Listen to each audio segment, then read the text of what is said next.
Tecnologia e suas dificuldades. Testamos antes, deu tudo certo.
É porque tem que ser com emoção, né, gente?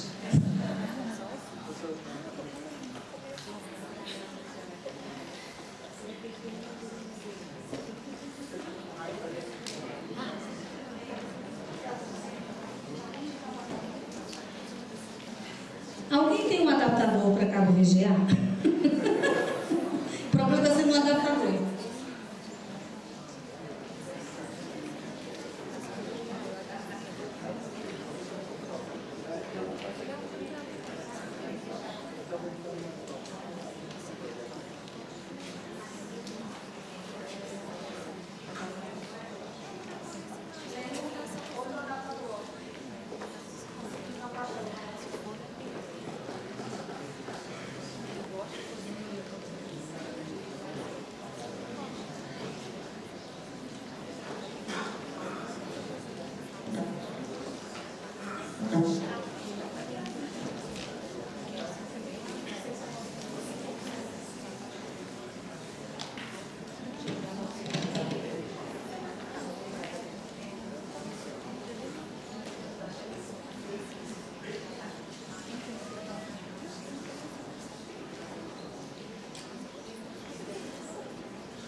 noite. Boa noite a todos. Isto parece que não foi testado, mas foi testado antes e funcionou. E agora não funcionou. Portanto, peço imensa desculpa por este mais este atraso, mas espero que possamos.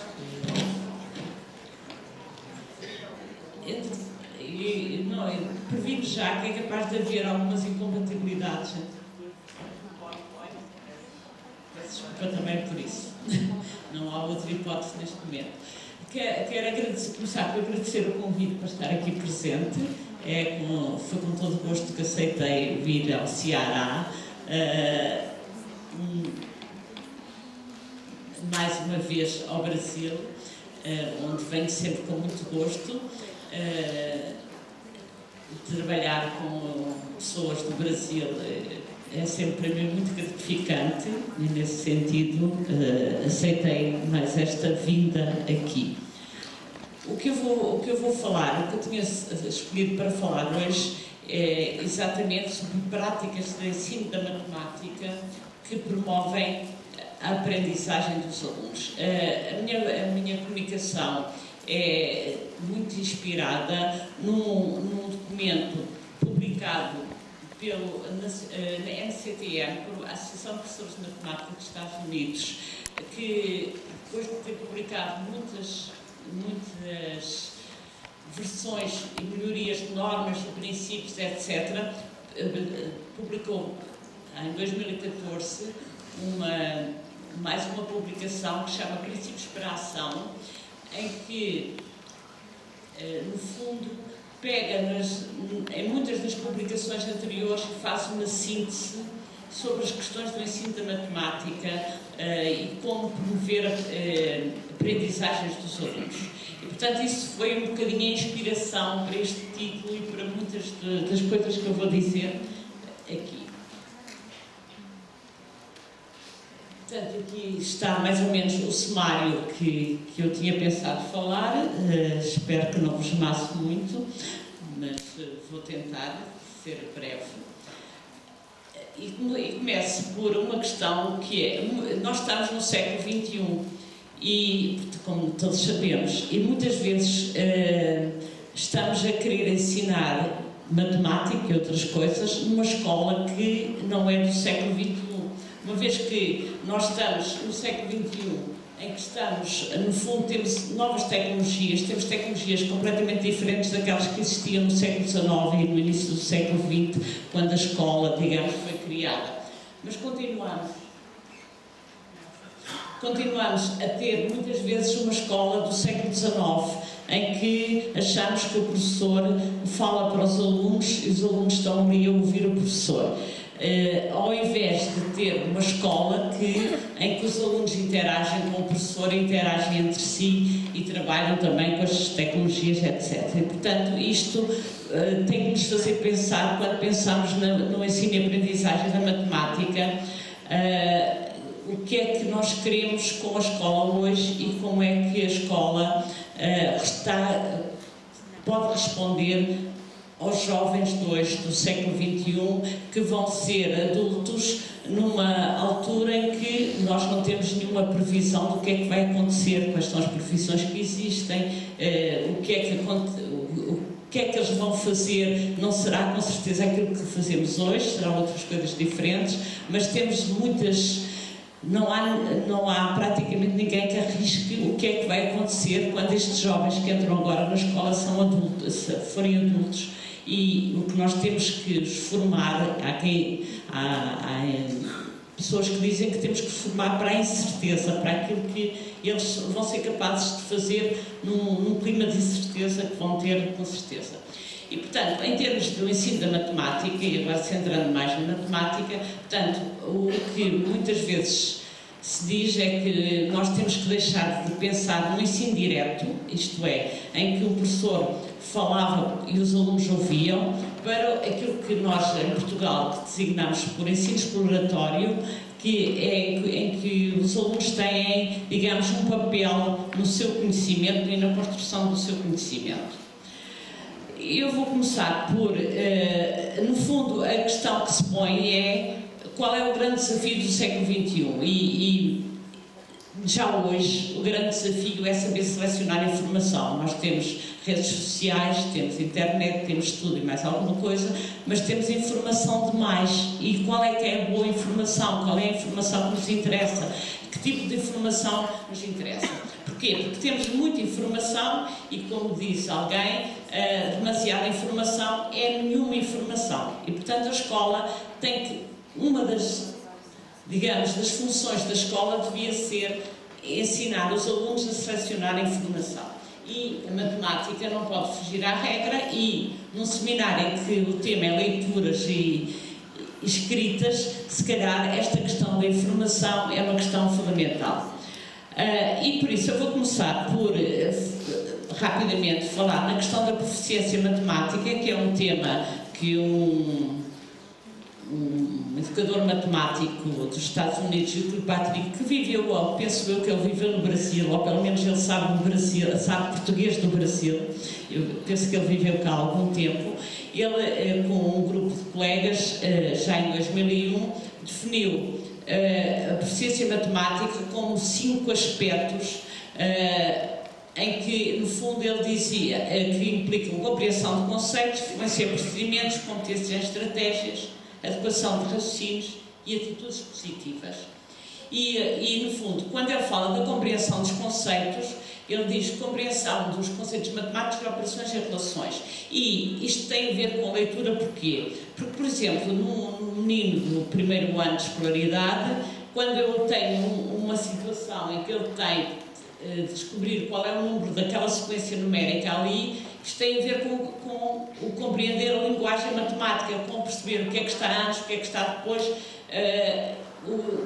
qual é exatamente o que ali está. Ou, por exemplo, quando ele tem que calcular este produto, 9, ele já tem que fazer a leitura dos números, saber ler os números, e depois tem que saber que aquele número está errado, aquele resultado, porquê?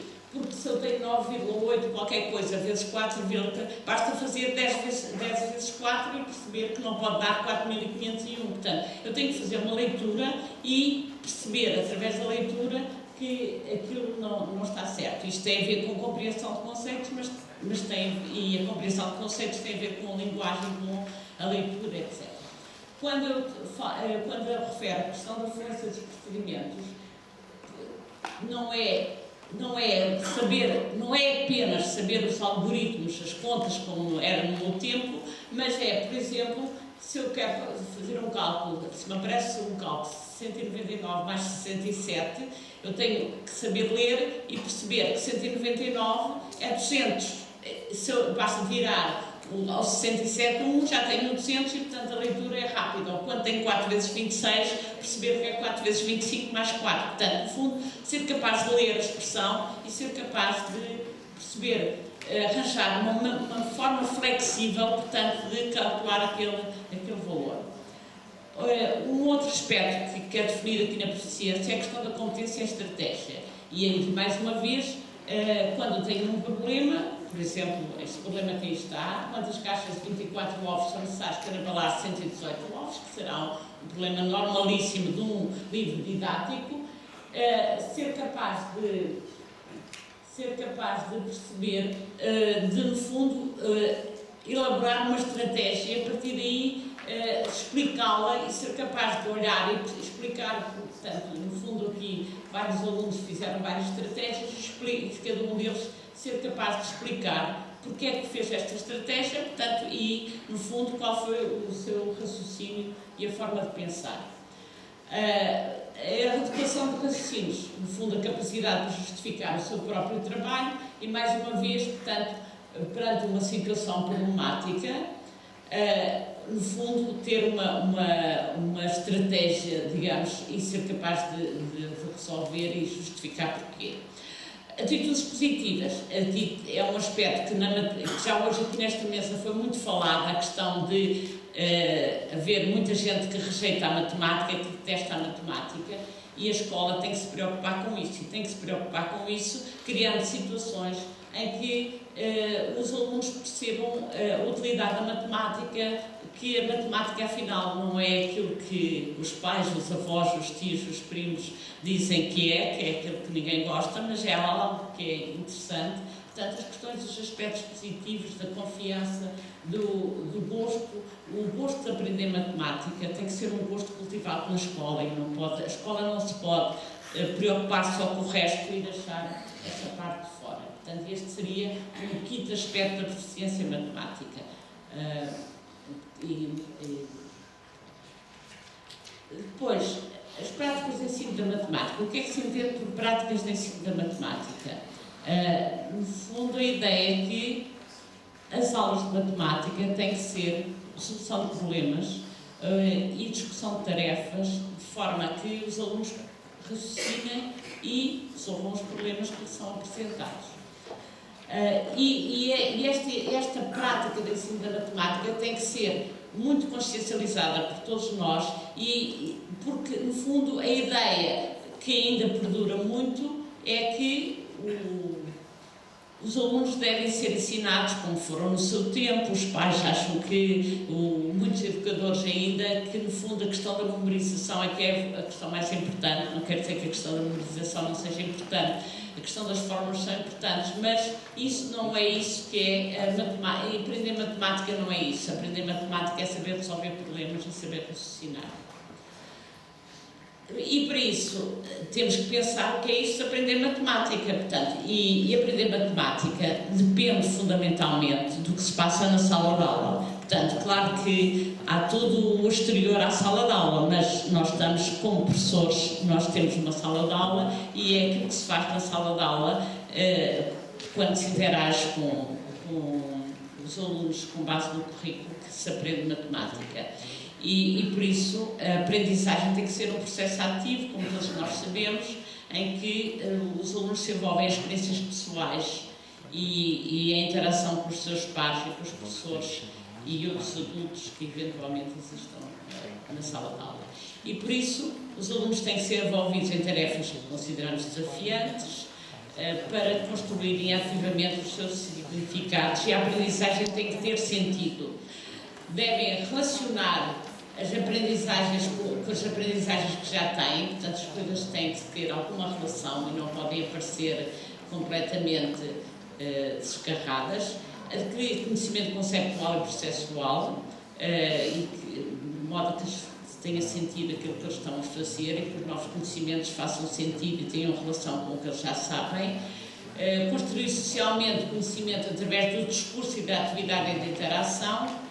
Receber o retorno do professor, de modo a que possam refletir sobre ele, porque sabemos que só se aprende quando se realiza a atividade, mas também quando se reflete sobre ela. Portanto, é na reflexão sobre a atividade que há a aprendizagem e, no fundo, desenvolver uma consciência metacognitiva como aprendizes e pensadores e agentes de resolução de problemas. E eu foco muito a questão da resolução de problemas, porque é aí que está, digamos, a aprendizagem da matemática. O aluno, portanto, no fundo, trabalhando em pequenos grupos ou individualmente, tem que resolver as tarefas que são propostas, organizar apresentações à turma, no fundo, fazendo uma mescla entre a linguagem do dia-a-dia e a linguagem matemática. As múltiplas representações podem ser um grande apoio para essa representação e as interações entre os alunos de modo a irem construindo colaborativamente o conhecimento matemático, que é aquilo que nós queremos que eles façam durante as aulas de matemática. Nesse processo, as ideias são analisadas e debatidas e as perguntas no fundo, vão dando resposta e vão sendo questionadas as várias hipóteses que aparecem. Por isso, nós defendemos neste processo, aquilo que chamamos práticas de ensino exploratório, em que, no fundo, o papel desempenhado pelo professor e pelo aluno são diferentes do tradicional, isto é, o professor e o aluno estão ali para que o aluno aprenda matemática, o aluno é um agente ativo da sua aprendizagem, as tarefas são propostas e são geridas de forma a que sejam resolvidas individualmente ou em grupos, apresentadas, discutidas, e depois o professor fará a sua sistematização e, portanto, a comunicação na sala de aula é um aspecto fundamental e por isso, uma aula de ensino exploratório normalmente é organizada em 3 ou 4 fases, que é, por um lado, o lançamento da tarefa, por outro lado, a exploração da tarefa pelos alunos, portanto, em termos de trabalho autónomo, e a discussão e a sistematização na parte final. Em relação a estas aulas de ensino exploratório, no fundo, há a questão da introdução da tarefa, em que o professor, no fundo, vai tentar garantir que os alunos perceberam a tarefa, portanto, que o contexto da tarefa é familiar, ou passa a ser familiar, a interpretação da tarefa, quais são os objetivos daquela tarefa. O aluno vai organizar, portanto, vai tentar que o aluno se organize, portanto, em pares, em grupos, como achar que deve fazer, os tempos para o trabalho que eles têm que fazer, estabelecer, no fundo, ligações com o que foi feito anteriormente e quais são os desafios que aparecem.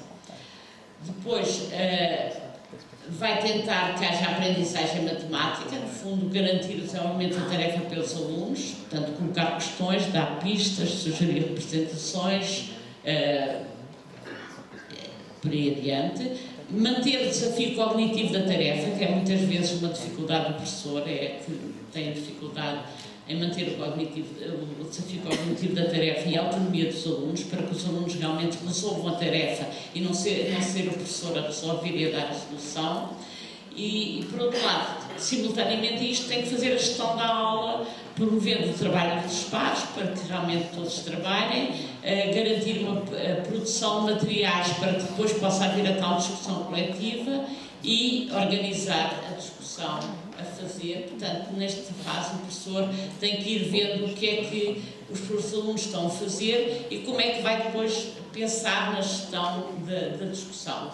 E ainda, depois da fase da discussão da tarefa, no fundo, o professor, na fase anterior, selecionou já aqueles grupos, aqueles pares, aquelas resoluções que ele acha que são interessantes fazer, sequenciou-as e, portanto, vai promover essa apresentação e os alunos, no fundo, vão apresentar a tarefa e o professor tem que pensar como é que faz essa sequência por aí adiante. E, por último, o professor tem que fazer a sistematização das aprendizagens que foram feitas naquela aula e, portanto, de alguma maneira, institucionalizar ideias e procedimentos sobre os tópicos matemáticos que está a trabalhar. Portanto, isto assim, para não cansar muito, vou avançar. Portanto, no fundo, a ideia é que, nas práticas de ensino da matemática, há 2 aspectos-chave. Por um lado, as tarefas propostas e, por outro lado, a comunicação que se estabelece na sala de aula. E, portanto, estes são 2 aspectos. Claro que há muitos outros, mas, digamos, os aspectos-chave serão estes. As tarefas e as necessidades, aquilo que se comunica na sala de aula. E, por isso, a ideia é arranjar tarefas matemáticas que constituam assuntos relevantes para a discussão. Embora, claro, que há lugar para todo o tipo de tarefas, desde exercícios, a tarefas exploratórias, a problemas, a tarefas de investigação. Mas eu tenho que pensar em tarefas que promovam alguma discussão e que deem bons assuntos para a discussão. E em termos de comunicação na sala de aula, no fundo, pensar em alguns aspectos que promovem, de alguma maneira, o desenvolvimento da linguagem. Por exemplo, há muita investigação que diz que um desses aspectos é, por exemplo, o redizer, que os ingleses dizem saying, não é? Portanto, no fundo, quer dizer a mesma ideia de uma forma diferente e, normalmente, o professor vai redizer de uma forma mais próxima da linguagem matemática formal que quer que os alunos aprendam e, portanto, no fundo, vai questionando e vai, assim, criando significados e vai, ao mesmo tempo, apoiar o desenvolvimento da linguagem dos alunos. Depois, as questões colocadas pelos alunos, pelo professor, que normalmente, desejavelmente, serão questões de inquirição, portanto, são questões que no fundo, obrigam os alunos a pensar, embora haja lugar também para outros tipos de questões. Uma abordagem dialógica, que tem a ver com a questão no fundo, num clima de diálogo na turma e, portanto, a questão do ensino exploratório.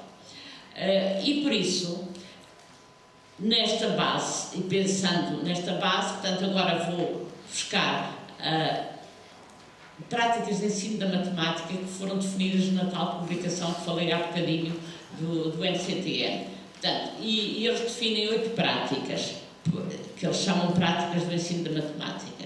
Primeira prática, estabelecer objetivos claros de aprendizagem. Se eu não tiver objetivos claros, eu não sei muito bem o que é que estou ali a fazer, o que é que eu quero que os alunos aprendam. E, portanto, corre-se o perigo de não...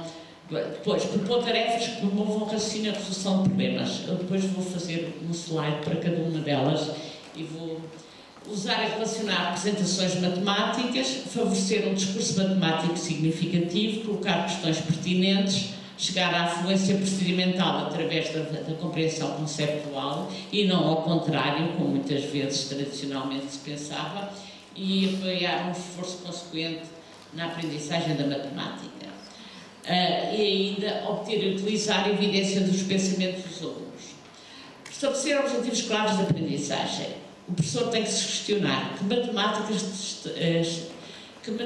tornam os alunos a aprender. O que é que eu quero que eles aprendam em matemática? Porque é importante que a aprendam. Como é que se relaciona com aquilo que já foi aprendido? Para onde é que eu quero que eles vão com estas novas ideias que eu estou hoje a querer que eles trabalhem? Que conexões podem estabelecer com outras ideias matemáticas. E por isso, o professor não chega ao professor conhecer o currículo do ano em que está a trabalhar, tem que conhecer o que foi antes feito, o que foi antes, o que vai ser a seguir, exatamente para poder, para ele próprio, responder a este tipo de questões.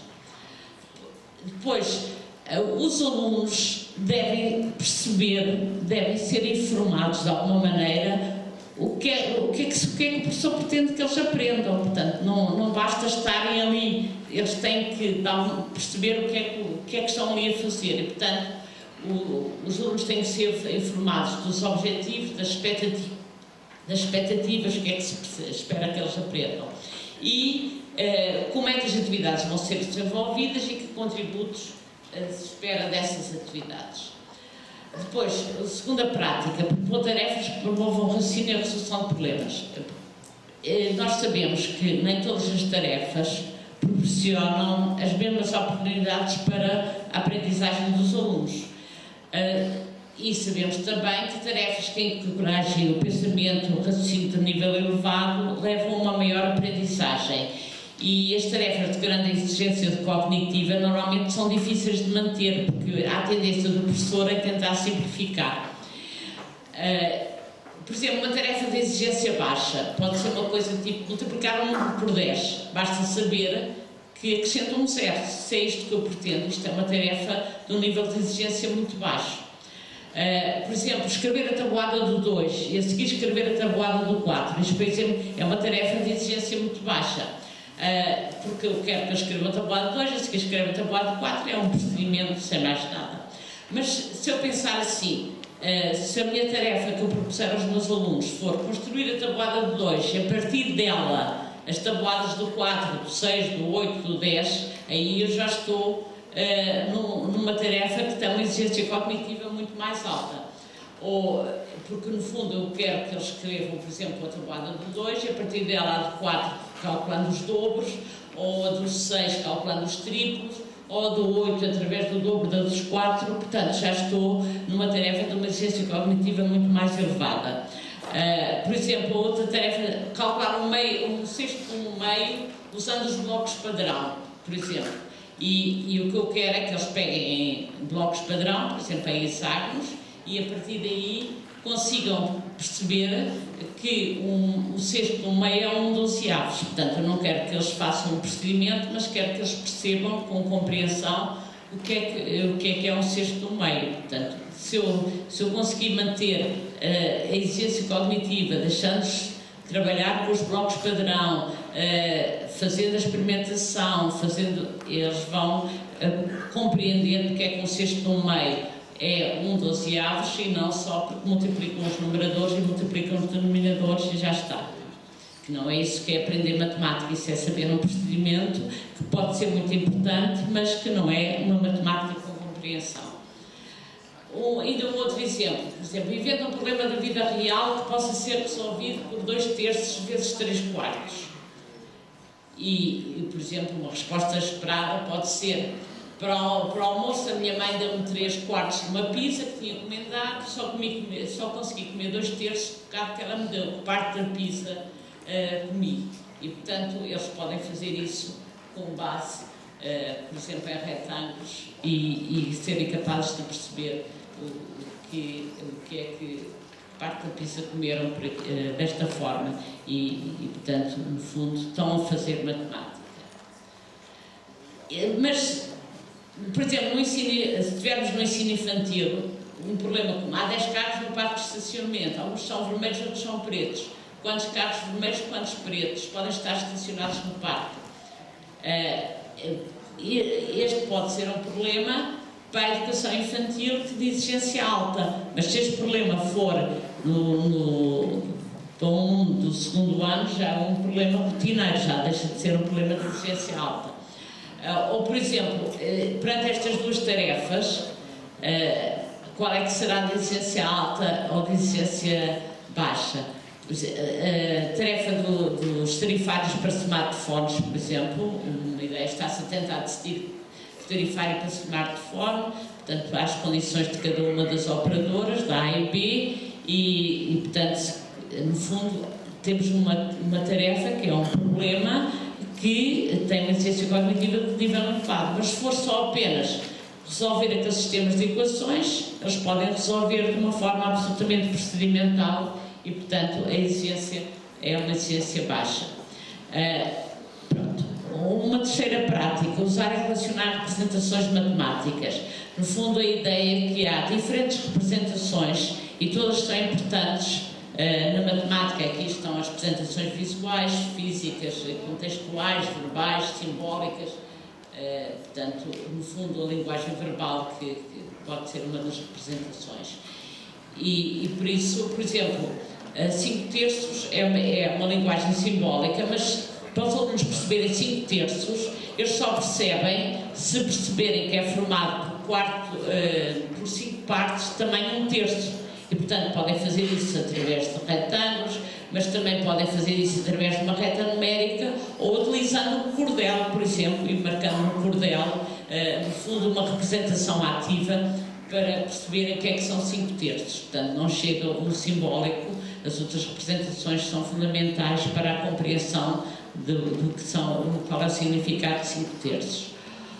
Ou ainda, por exemplo, para fazer um cesto no meio, no exemplo anterior, os blocos padrão podem ser uma boa representação para depois perceber o que é isso.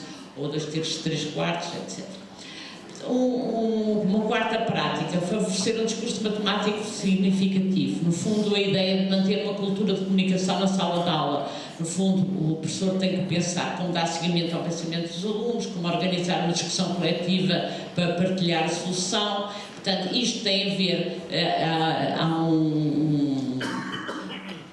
umas investigadoras, Smith e Smine, que publicaram um livro que chama As 5 Práticas para Orquestrar Discussões Matemáticas, e que elas dizem 5 práticas, que é o prever, o verificar, o selecionar, o ordenar e o relacionar. Portanto, o saber na planificação, portanto, isto remete-nos para a importância da planificação, porque ao planificar o professor tem que antecipar que tipo de respostas podem vir daquele problema para depois poder, quando está a acompanhar a resolução dos alunos, não ser tudo novidade. Claro que os alunos surpreendem-nos e pode haver sempre novidade, mas não ser tudo novidade. Colocar questões pertinentes, portanto, no fundo, questões que encorajem os alunos a explicar a que feito o seu trabalho e que permitam ao professor perceber como é que os alunos estão nos níveis de compreensão. E, portanto, há muitos tipos de questões que uns que servem para recolher informação, para explorar processos de pensamento, tornar a matemática viável, encorajar a reflexão e justificação, portanto, tem alguns exemplos, mas no fundo as questões serem pertinentes é um aspecto fundamental das práticas de ensino da matemática. E depois os tipos de questões, já há bocadinho abordei, portanto, questões de afunilamento, quando eu quero, no fundo, que os alunos cheguem a uma conclusão, eu tento afunilar para que chegue a essa conclusão, o focar em determinado aspecto, ou as questões de inquirição, que serão aquelas que, no fundo, são questionar, a perguntar porquê e que implicam um maior raciocínio e, no fundo, os alunos explicarem o seu pensamento. Uma outra prática que é chegar à confluência procedimental a partir da compreensão conceptual. Isto é, no fundo, a ideia é que os procedimentos se aprendem se compreendermos aquilo que estamos a fazer e, portanto, a ideia que às vezes ainda existe, que primeiro aprendem-se procedimentos e depois aprendem-se conceitos, é que, no fundo, é contrariada por toda a investigação atual. Os procedimentos e os conceitos aprendem-se em simultâneo e, portanto, um aprende-se e o outro, quando se trabalha um aprende-se o outro e assim, portanto, os dois podem aprender-se em simultâneo. Portanto, aparece aqui um exemplo, por exemplo, uma professora queria que os alunos, perceber como é que os alunos iam calcular 14 vezes 32, que já tinham aprendido com um dígito e ela queria ver com 2 dígitos. Portanto, há um que vai tentar fazer um procedimento, mas depois não consegue explicá-lo porque é que fez assim. Portanto, enquanto que o outro colega conseguiu, no fundo, justificar o seu procedimento através da propriedade distributiva sem saber que estava a utilizar a propriedade distributiva. Apoiar um esforço consequente na aprendizagem da matemática, no fundo, a ideia de que os alunos têm que raciocinar sobre ideias matemáticas, encorajar a sua persistência sem anular os desafios, portanto, mantendo os níveis altos da tarefa. A explicação e discussão na resolução da tarefa é tão importante como a resposta certa, portanto, o aluno saber como é que pensou, como é que ser capaz de justificar, e a ideia é que dar sentido à matemática é a responsabilidade de todos. E por isso questionar os colegas, o professor, quando não compreendem o que é que estão a fazer, é uma obrigação de todos os alunos e, portanto, o ambiente de sala de aula tem que ser propício a que isto aconteça. E depois a utilização de materiais e outros recursos que devem estar disponíveis e serem usados pelos alunos sempre que necessário. Oitava prática, obter e utilizar a evidência do pensamento dos alunos. Isto é, o professor tem que, de alguma maneira, perceber como é que os alunos estão a pensar. Por exemplo, no aluno do primeiro ano, perante esta situação, o professor chega à conclusão que há alunos que responderam 12, outros que responderam 5, outros que responderam 19, outros que responderam 11, outros que responderam 6. Porquê é que terá sido isto? O que é que terá acontecido? Portanto, e aqui o professor tem que ir perceber o que é que aconteceu. Portanto, há um aluno que faz. Porquê? Porque os alunos, 8 mais 4 igual a 12. Portanto, no fundo, este aluno está a utilizar o sinal de igual apenas como resultado da operação e não como uma igualdade entre duas expressões. E, portanto, faz 8 mais 4 igual a 12. Mas aquele outro aluno que faz 8 mais 4 igual a 5 mais 7 percebeu que realmente o sinal de igual ali tem outra função. E, portanto, esta aluna que faz esta questão 8 mais 4 igual a 12 diz: não sabia o que é que havia de fazer com o 7, porque o 7 realmente estava ali a estorvar, não estava ali a fazer nada, porque o resultado do 8 mais 4 é 12, e, portanto, porque é que era o 7? Porque o sinal de igual para ela, portanto, o professor assim, se o professor fizer esta análise do trabalho dos alunos, vai perceber quais são as dificuldades de cada aluno e como é que, e arranjar possíveis soluções para as resolver portanto, e avançar na resolução. Por exemplo, um outro problema, a um outro nível, vocês não vão conseguir ler, portanto, era o problema sobre o campo de jogos. O campo de jogos da Escola do João tem 2.800 metros quadrados de área, determinar as dimensões do campo, portanto, depois estavam ali umas dimensões e portanto, foram resolver, portanto, alunos do 8º ano através de equações, mas depois baralharam-se e, portanto, esta análise do que é que aconteceu é uma questão fundamental também.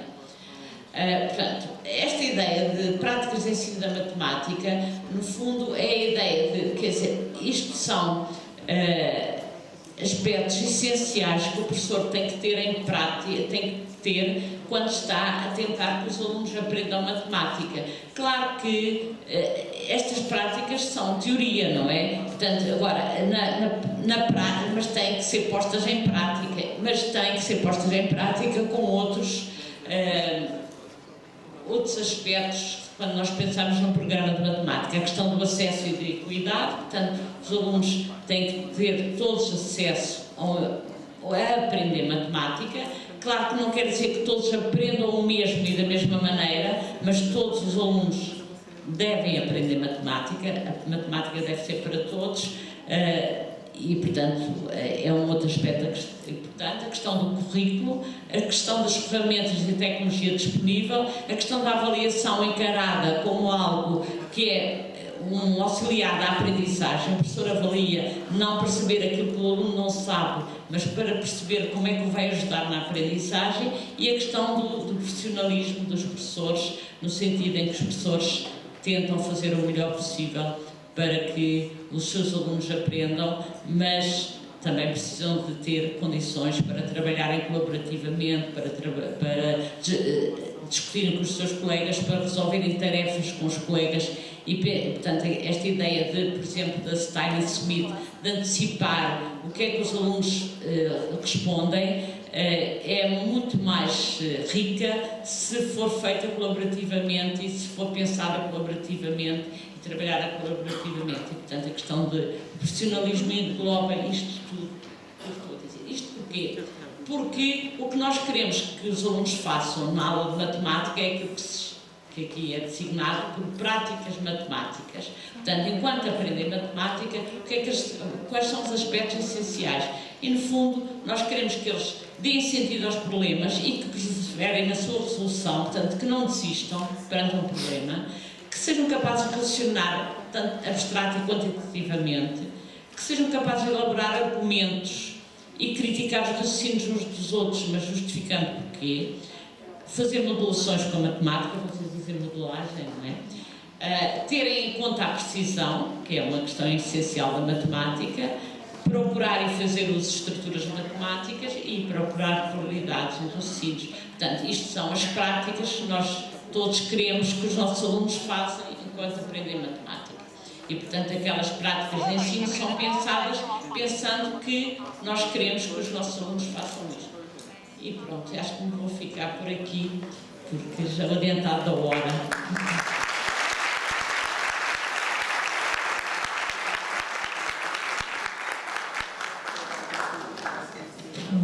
Nós agradecemos à professora Lourdes Serrazina por essa conferência, por nos trazer a ideia das práticas, né, do aluno como protagonista nessas práticas de aprendizagem e das práticas de ensino que possam subverter essa ordem do procedimento como ponto-chave.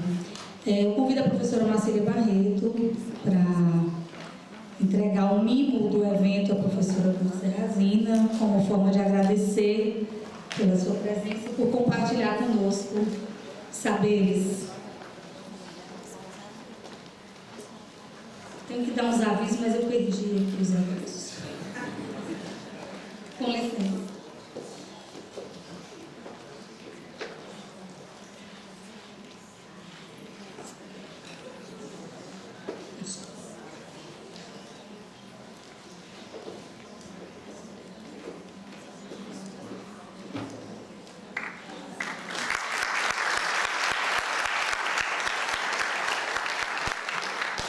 Essa caixinha tem um pouco do Ceará, professora, para levar para Portugal.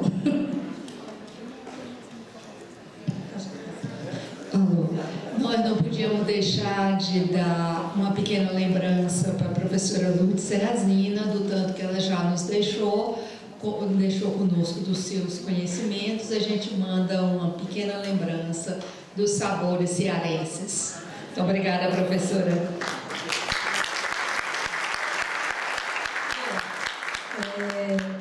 Alguns avisos com relação a amanhã. Na bolsa de vocês tem uma errata com relação às salas das sessões, da programação geral. Não tinham saído das salas por uma questão de definição estrutural, mas tem uma errata na bolsa. O credenciamento continua amanhã no auditório Paulo Petróleo, no hall do auditório da reitoria da UES, onde vai acontecer o evento amanhã. E, assim, quando chegarem na UES amanhã no campus de Itaperi, haverá monitores para localizar. Pela manhã, as atividades acontecem em 3 auditórios. Na pasta também tem um mapa da UES com a localização. E à tarde, basicamente nas salas do Bloco G, laboratório de matemática e laboratório de informática no Centro de Educação. O local dos lanches lá na UES amanhã vai ser o hall do Paulo Petrola. E o certificado de participação dos micros serão enviados depois por e-mail. Hoje a gente tem também um coquetel, é verdade, gente? Né? Um coquetel para os participantes que vai acontecer aqui na Pontes Vieira. A gente vai fazer uma caminhadinha de meio quarteirão no restaurante Big Camarão. Tá? Nós agradecemos a participação de todos nessa abertura do Quinto Selem. Aguardamos todos amanhã às 8 horas da manhã na UES, campus Itaperi, e agora aqui no Big Camarão para a gente poder conversar, se confraternizar e lanchar também. Boa noite, obrigada.